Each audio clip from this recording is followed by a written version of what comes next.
ఒకని ప్రవర్తనను బట్టి వాని క్రియల ఫలము చొప్పున ప్రతీకారము చేయుటకు యెహోవా అను నేను హృదయమును పరిశోధించువాడను, అంతరింద్రియములను పరీక్షించువాడను. ఈ లోకములోని తీర్పులు కంటి చూపును బట్టి విన్న దానిని బట్టి ఉంటాయి.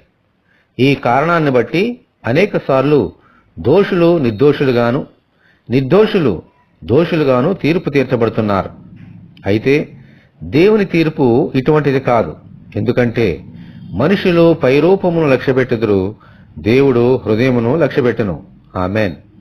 మన హృదయములో ఉన్న దానిని బట్టే ఆయన తీర్పు తీరుస్తారు.